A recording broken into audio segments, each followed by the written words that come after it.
Beyond simple competition and athleticism, what truly makes sports great are the stories. There's a town in the British enclave of Wales that, a few years ago, you likely never heard of. The town's undying love for the sport of football, specifically for its local team, has taken the sports world by storm. Before that, it got the attention of these two gentlemen. We'll talk about them in a moment. In 1864, the world's third oldest and Wales's oldest continuous association football club was founded. It is now currently the world's second oldest professional football club. This is the Wrexham Association Football Club, or simply, Wrexham. Before we begin, we have two orders of business. The first is the usual, my humble plea that you consider subscribing to this channel if you haven't already. We've done sports-related videos, we've done entertainment-related videos, and we're highly keen on continuing down this path. We appreciate any and all support you can bring us, and hitting that subscribe button and hitting the bell for notifications would be an untold kindness. Thank you for your consideration and for staying with us as we continue this video. Second order of business, we're going to delve into the English football pyramid and how it works. If you are already familiar with this and wish to move on to the next portion, skip to this part of the video. It is also timestamped in the description below. This is the pyramid of the English Football League. That's quite nice actually. Do you think we can get Vanna White to display this for us? Ah, very nice, thank you. There are 4 levels to the pyramid, creating upward and downward mobility for all clubs involved. And naturally, the higher up on the pyramid a club is, the better off they are. At the very top is the English Premier League, also known as the EPL, the world's most watched sports league. We're talking 643 million homes across 212 countries and territories. To call being in the Premier League a lucrative proposition is a massive understatement. But the EPL is nobody's birthright, and one bad season can see demotion to the next level down. Just ask Leicester City, Premier League champions 7 seasons ago, demoted this season. As of 2023, there are 20 clubs in the Premier League. Of course, this being the top of the pyramid, there is no promotion to a higher league, but the bottom 3 clubs are not spared and will be sent packing. The second tier of English football, the Championship, is still highly competitive and doesn't exactly contain bare cupboards, but it is most certainly a step down. There are 24 clubs in this tier. The top 2 clubs secure automatic promotion to the Premier League, with the bottom 3 shuffled downward. But if the Premier League relegates 3 clubs, while the Championship promotes only 2, how do the leagues remain balanced? That's where the playoffs come into play. While the top 2 automatically qualify, the clubs finishing between the 3rd and 6th positions all have the opportunity for promotion as well. The 3rd place and 6th place clubs play in what is known as a tie. These are 2-legged matches against each other, with 1 match at home and 1 match away. The aggregate score from these 2 legs determines who moves on. If the aggregate scores are level at the end of the second leg, a 30-minute period of extra time is played. Should the scores remain level, a penalty shootout will determine the winner. The 4th and 5th place clubs do the same under the same rules. The winners of these ties then meet in a single match at Wembley Stadium. The winner of that match, through extra time and penalties should they become necessary, is the 3rd team to win promotion to the Premier League. All very neat and tidy. Then, somewhat confusingly, the 3rd tier is known as League 1. One might imagine this would be League 3, but I digress. League 1 operates almost identically to the Championship. The promotion process is exactly the same, with the exact same number of clubs involved. The only difference is that 4 teams face relegation. And that relegation takes place to the bottom tier of the professional pyramid, where we have League 2. Since 4 clubs from League 1 are demoted here, 4 teams will be promoted right back. In this instance, it is the top 3 teams that secure this promotion automatically, while the 4th through 7th place finishers compete in the playoffs, with 4th place playing 7th place and 5th place playing 6th place. It should be noted that all promotion and relegation takes place 1 tier at a time. Under no circumstance can a team leap from League 1 to the Premier League. 2 teams are relegated from this tier. This is the tier that Wrexham found itself in 2008, and this is where they found themselves in the standings. But this is the bottom of the pyramid, is it not? Where does one go if one is to be demoted from here? Welcome to the nether regions of what is known as non-league football. Here now is the near complete pyramid that encompasses the thousands of football clubs that exist in English football. Can we get Vanna White back? Brilliant. The top of this portion of the pyramid is the National League. Below that, multiple leagues are organized locally, as these clubs are semi-professional at best, and reducing travel expenses is the only way for them to remain financially solvent. That said, even clubs in the National League are often semi-professional, with a handful of professional clubs keen on re-entering league football. They do so automatically only by winning the league. A more comprehensive playoff system is available to the teams between 2nd and 7th places, allowing a single team the extra opportunity for promotion. It should be noted that the names of these tiers have changed over the years. Until 1992, the top tier of English football was known as the English First Division, for example. Other changes have taken place, but we won't bog you down in this quagmire. With these orders of business out of the way, we now return you to our regularly scheduled programming. The history of Wrexham's football club is long and at times toilsome. We will not be getting entirely into it, but we will focus on the following years: 1978, 1982, 1983, and 2008. The 1977-78 Wrexham club were winners of the English Division 3 title. That earned them promotion into Division 2 football. For the first time in their long history, they were playing for the opportunity to move to the top of the pyramid.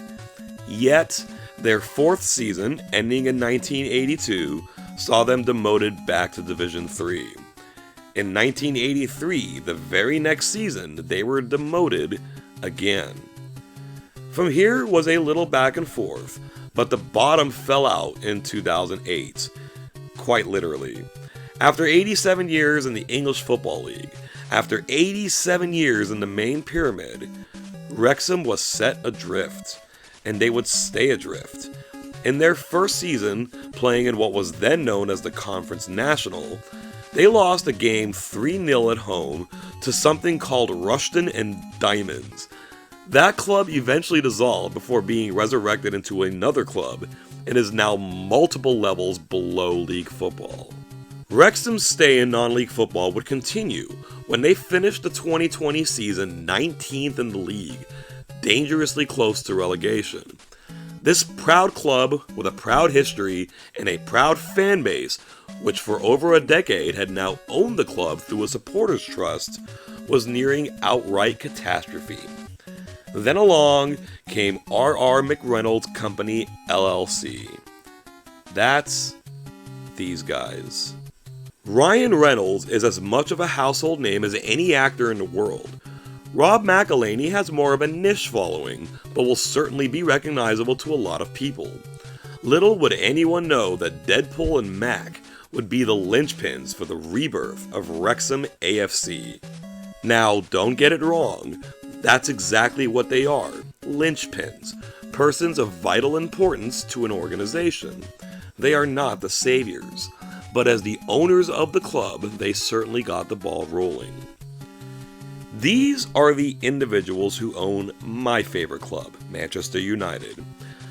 I am loath to even say their names out loud, so I'm not going to do it. I am not loath to say what I think of them and what my names are for them. But I don't think I would survive in YouTube jail, so I'm not going to do that either. What I would say is that I would swap them out for Ryan Reynolds and Rob McElhenney in a heartbeat. Yeah, their pockets aren't nearly as deep, but their honesty, their loyalty, and most importantly, their passion is what makes them great owners. Their number one focus is Wrexham. Their number two focus is Wrexham. And their number three focus, you get the picture. Wrexham climbed to 8th in the 2020-2021 National League season, a season played as its new ownership took control, missing a spot in the playoffs by a single point. In its first full season under Reynolds and McElhenney, they finished second and qualified for the promotion playoffs. Armed with their chance to re-enter the football pyramid proper, they instead lost a heartbreaker 5-4 at home to 6th place Grimsby Town on a late Grimsby goal in extra time. They returned the next season, and in its most important moment, this happened. Scott for Notts County, saved! Saved by Foster! Into this game. You may recognize this moment from the overly stylized introduction used at the beginning of this video. As we stated, Wrexham is the second oldest continuous professional football club in the world. The oldest is Notts County, and that's who Wrexham were playing in this game. The goalkeeper who made that incredible save, Ben Foster, was 40 years old and coaxed out of retirement after a club injury crisis. He played for Manchester United and the English national team in the past. That save preserved the win in that game and sent Wrexham on their way to this finish in the table. No playoffs necessary. As league champions, Wrexham are back in league football and will play in League 2 next season. And for good measure, Notts County won the promotion playoffs and will be joining them. Now we revert to the question posed in the title of this video. Can Wrexham make it one day to the Premier League? The short answer is yes. The longer, but still short answer is yes, but it will be an arduous journey. The long answer, that's the rest of this video. There are 3 clubs we want to focus on briefly in comparison to Wrexham as a means to gauge their range of outcomes. 2 of these are stateside English clubs, while the other is German, and we will begin with them. RB Leipzig. In an official capacity, the RB stands for Rasenballsport, but everyone knows it stands for Red Bull, as in the Red Bull Corporation. The club was only founded in 2009 as a stand-in for SSV Markranstadt and placed into the 5th tier of German football, the equivalent level from which Wrexham just escaped.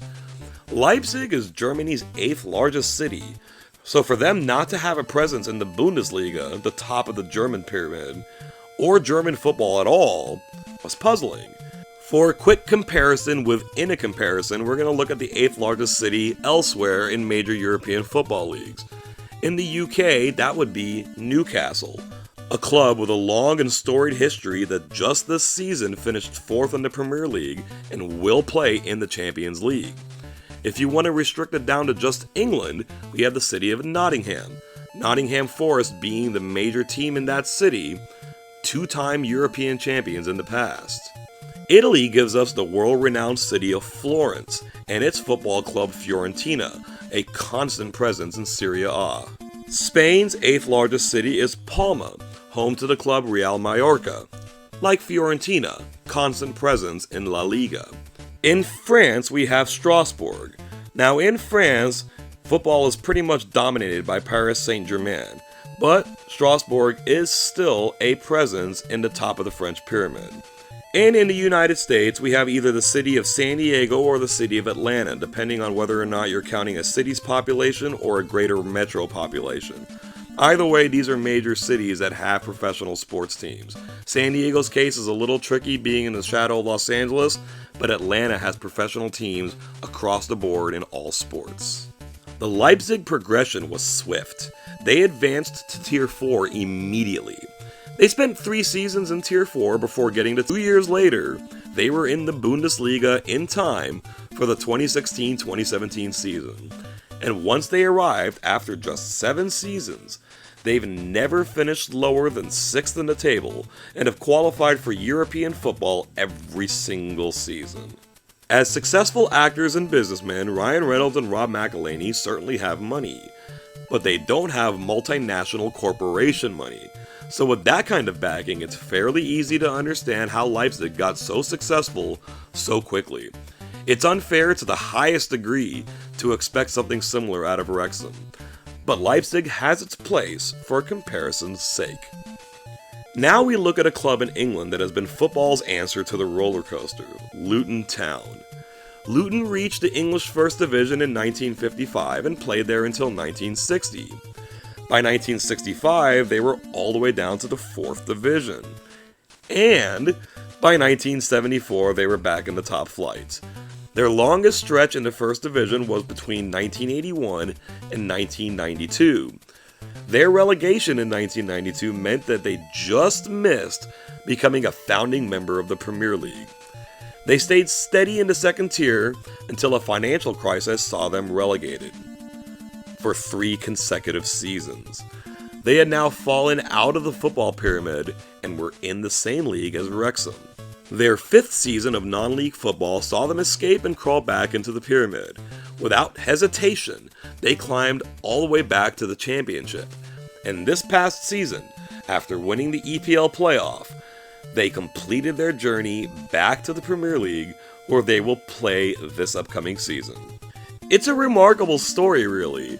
Luton Town have now become the first club in the history of English football to be at the top of the pyramid, then fall all the way out of the pyramid into non-league football, before getting all the way back to the top of the pyramid. And given the timing of it all, they will be playing in the actual Premier League for the first time. As a share of the entire English population, Luton's equivalent city in the United States would be somewhere between Carrollton, Texas, and Coral Springs, Florida. It would be hard for the average American, if not downright impossible, to imagine professional sports teams from these cities playing the New York Yankees or the Los Angeles Lakers. But that is exactly what Luton is going to do this upcoming season. This is a club that Wrexham may be able to more relate to.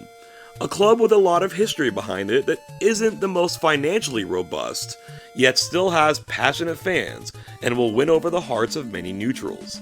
One major difference, and it is major, is that Luton has been at the top of the pyramid before. They are not breaking new ground, they are just returning from whence they came, whereas Wrexham will attempt to traverse these waters for the first time. It's something to think about as we look at our third and final comparison. In 2014, Ryan Giggs, Nicky Butt, Paul Scholes, Gary Neville, and Phil Neville each bought a 10% share of the football club Salford City. If you are American and not a regular follower of the Premier League, there is a decent chance you won't know any of these names. However, to the English, these are household names, and in certain households, they would border on royalty. You see, these 5 individuals are not only all former Manchester United players, but they were all part of the famed class of 1992. In 2019, another member of the class of 92 bought himself a 10% share of the club. He you've probably heard of. Yeah, that's David Beckham, Mr. Posh himself. Salford City wasn't simply out of the English Football League in 2014. They were down in the 8th tier. This is where football rosters are made up of welders, plumbers, and substitute teachers. All noble professions, mind you, but not suited to any long-term footballing success. With this new backing and interest in the club higher than it had ever been in its existence, Salford started moving their way up. In 4 seasons, they were up 3 leagues, joining Wrexham in the National League. They didn't stay long, winning the promotion playoffs, and by the 2019-2020 campaign, they were all the way out of non-league and into the pyramid proper. Naturally, this caused much excitement, and the prospects/expectations or that further advancement was on its way. Could Salford City, led in the owner's box by the fabled class of 1992 that won Premier League titles like a moviegoer hoovers up popcorn, actually find themselves in the Premier League themselves? It would indeed be quite remarkable. Using the same population exercise that we did with Luton, Salford's equivalent population would be somewhere between Camden, New Jersey and St. Joseph, Missouri. I'm not even certain that single A baseball would qualify in these cities. Could Salford dream the biggest dream there is? Of course they can. They can dream it. But that dream has yet to come to fruition. Their first season was a respectable showing, finishing 10th, which placed them in the upper half of the league and only 3 places from the promotion playoffs. They took it a step further, or officially 2 steps further, by finishing 8th the next season. Only a matter of time, right? Well, they dropped back to 10th again the very next season. But then last season, they got up to 7th and qualified for the promotion playoffs. There they met Stockport County and failed to advance past them. This will now be their 5th season in League 2, where they will be table mates with Wrexham.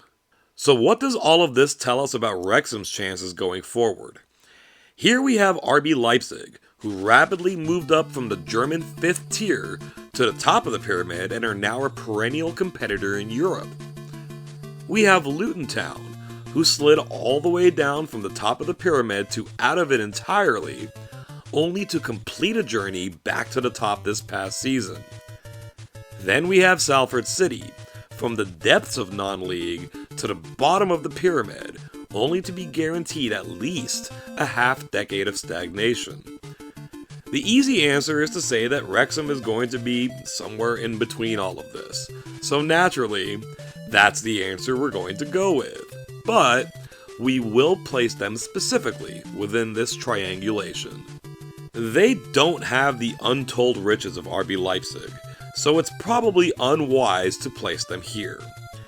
They don't have the first division top of the pyramid history of Luton Town, so it's probably unwise to put them here.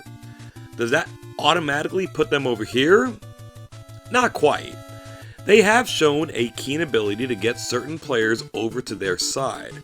Paul Mullen is so much better than the average non-league player, yet he was persuaded to play for Wrexham in their quest for promotion. He will stay with the club in League 2 this season. We've already mentioned Ben Foster and his credentials. He will stay with the club this season as well. There was even legitimate talk that Gareth Bale, a 5-time Champions League winner and among the great players of his generation, could join them. It didn't happen, as Bale appears happy in retirement, but even the notion that it could have happened is remarkable. We should expect that they will be able to attract players in the future willing to play below their station, so to speak, to help further solidify their push up the table, adding to their already impressive roster.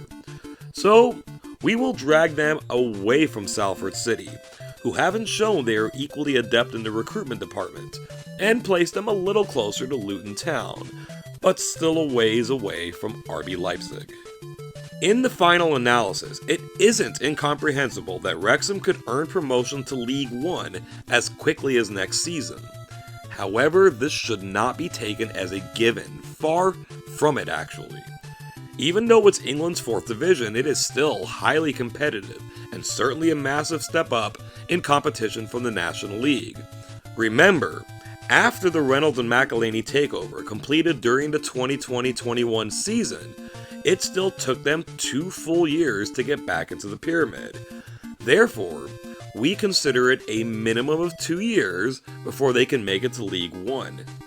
A finish in the middle of the table, similar to Salford City's 10th place finish, is a highly respectable result that can set the table for future success. In their second season, they can easily fight for a place in the top 3, guaranteeing promotion, or perhaps make it somewhere between 4th and 7th, where they would have a chance through the playoffs. Perhaps this will be pessimistic in the eyes of many, but we're going to say that it will be on their 3rd attempt that Wrexham breaks through and makes it to League 1. So what of their prospects of making it all the way to the Premier League? That, to say the least, is a different animal altogether. We weren't lying when we said they could do it, and we also weren't lying when we said it would be arduous. Any Wrexham fan harboring such a hope needs to be willing to invest a minimum of 10 years toward this lofty goal. There are some clubs from Wales that have made it that far. Cardiff City is perhaps the most renowned of these clubs. Swansea City has done incredibly well in the past, with a 6th place finish and a League Cup to its name. So it is possible. As is always the case with clubs looking to move up the pyramid, the key, as we mentioned earlier, will be in recruitment. It is simply not possible for Wrexham to make it to the Premier League with the roster they have now. In fact, it would seem much more likely than not that if they were to get there, none of the current roster would even be there with them. If we were to imagine that they could do it in 6 years, even Paul Mullen would be 34 and not nearly the player he is now. It wouldn't be unprecedented though. Amazingly, Pelly Ruddock Mpanzu for Luton Town is about to pull off that trick. As a 19-year-old, he signed with Luton when they were in non-league, and the midfielder went on to appear 326 times for the club. He is still with them, with no indication that he will be going anywhere. The moment he steps onto the pitch in a Premier League game, he will be the first footballer to ever make it to the Premier League from non-league with the same team. He is the exception that proves the rule. Wrexham will have to hustle not just season to season, but transfer window to transfer window in order to improve the roster. They will have to be proactive in obtaining loans, possibly even from Premier League teams, in order to guarantee first-team football for players who otherwise would not be receiving it. If they can accomplish all of this, and if the investment financially and emotionally from Ryan Reynolds and Rob McElhenney persists, and if they can maintain the astounding worldwide following they have managed to conjure in such little time, they will have a chance. Our final assessment, sadly, is that the championship will be the limit for Wrexham, and even that may take around a decade or so. Let us say this though, we hope to be wrong. We hope to be so wrong that we are reduced to holding up a sign on the streets as tomatoes are thrown at us. What Ryan Reynolds and Rob McElhenney have accomplished already has been nothing short of remarkable. They are going to be playing a preseason tour this summer in the United States against the likes of Manchester United and Chelsea. What 4th Division team could ever do such a thing? We want Wrexham in the Premier League one day. And even while I am and always will be a Manchester United fan first, last, and only, I will have a persistent eye on the Wrexham boys, and would probably even crack the tiniest of smiles if they made it to the Premier League one day and took one out on us. Wrexham has certainly pulled on my heartstrings, as they have for so many others. Clearly, I am an American, so I have many friends who don't follow football and refuse to ever call it football that can probably name 5 players. Messi?